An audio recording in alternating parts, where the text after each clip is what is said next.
Welcome to money talk with Deep. দেখুন, আজ সকাল থেকেই বাজারে একটা রুমার্স বা একটা কথা প্রচলিত চলছিল যে আজকে ট্রাম্প অ্যানাউন্স করতে পারে যে সিজ ফায়ার হয়তো আরও এক্সটেন্ড হচ্ছে, কিন্তু সেরকম কোনো অ্যানাউন্সমেন্ট হয়নি। কিন্তু এই রুমারটার জন্যই কী হয়েছে, আজকে মার্কেটে আমাদের প্রায় 200 পয়েন্টেরও বেশি র্যালি আমরা দেখতে পেয়েছি। কিন্তু আমাদের সামনের দিকে যদি আমরা তাকাই তাহলে কিন্তু আমাদের একটা আনসার্টেনিটি দেখতে পাওয়া যাচ্ছে, কারণ এই যে রুমারটা এসছিল যে সিজ ফায়ারের যে তারিখ সেটা হয়তো আরও বেশি দিন পর্যন্ত এক্সটেন্ড হবে, এরকম কিন্তু কোনো খবর সত্যিকারের আসেনি। এটা একটা কথার কথা হিসেবেই শোনা যাচ্ছিল। দেখুন, এখানে জানতে পারা যাচ্ছে ইউএস ইরানের যে লাইভ আপডেট এই যুদ্ধে, সেখানে পাওয়া যাচ্ছে যে পাকিস্তান বলেছে ইরানের যে ফর্ম্যাল রেসপন্স এই ইউএসের সঙ্গে কথা বলার জন্য এখনও পর্যন্ত স্টিল অ্যাওয়েটেড, অর্থাৎ এখনও পর্যন্ত ওয়েটেড আছে।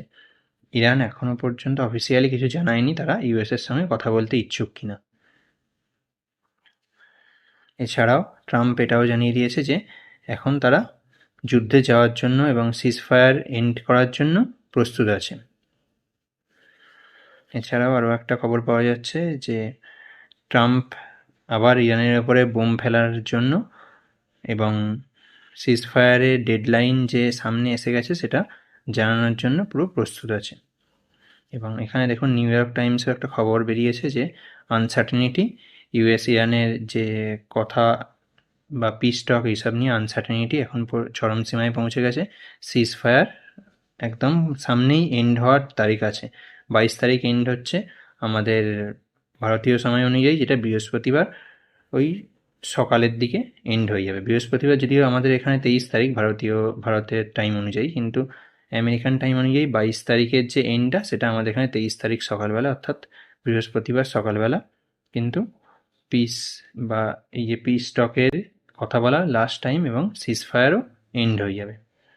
এছাড়াও এর জন্য যদি আমরা দেখি যে ক্রুড অয়েলের প্রাইস কিন্তু ব্রেন্ট ক্রুডের প্রাইস যদি আমরা দেখি আবার শুট আপ হতে আরম্ভ করেছে, প্রায় $98.61 আছে এখন। এটা প্রায় $100 কাছাকাছি পৌঁছে যাচ্ছে আস্তে আস্তে। এছাড়াও যদি আমরা দেখি যে রুপির কীরকম কী গ্রাফ চলছে, দেখুন দেখতে পাবেন ডলারের এগেনস্টে রুপি আরও ফল করেছে, অর্থাৎ ডলার আরও ওপরের দিকে গেছে।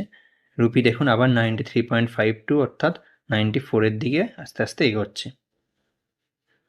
এবার আজকে যদি এফআইআই ডিআইআই ডাটা দেখি, আজকে ডিআইআই 2221 কোটি টাকার বাইং করেছে, কিছুদিন ধরে সেলিং করছিল আবার বাইং করেছে, এবং এফআইআই আবার তাদের পুরানো মেজাজে ফিরে গেছে, তারা প্রায় 1918 কোটি টাকার মতো সেলিং করে দিয়েছে। এছাড়া মার্কেট মুড যদি আমরা দেখি, মার্কেট মুড এখনও পর্যন্ত গ্রিডেই আছে, কিন্তু আগে যতটা এক্সট্রিম গ্রিডের দিকে যাচ্ছিল সেখান থেকে কিন্তু কিছুটা নিউট্রালের দিকে সরে এসছে, অর্থাৎ এখনও পর্যন্ত গ্রিডেই আছে।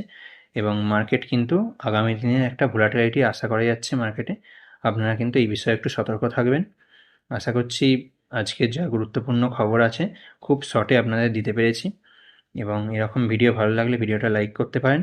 এবং ডেইলি ভিডিওতে দেখছি রেসপন্স যথেষ্ট পরিমাণে কম আসছে, যার জন্য এই চ্যানেলে এবার থেকে প্রতি সপ্তাহে একটা করে বা উইকেন্ডে একটা করে ইনসাইড ভিডিও দেওয়া হবে, যার মাধ্যমে আপনি পুরো সপ্তাহের খবর এবং আগামী সপ্তাহের মার্কেটের কীরকম কী রূপরেখা থাকতে পারে সেটা জানতে পারবেন। ধন্যবাদ, দেখা হচ্ছে পরের ভিডিওতে একদম উইকেন্ডে।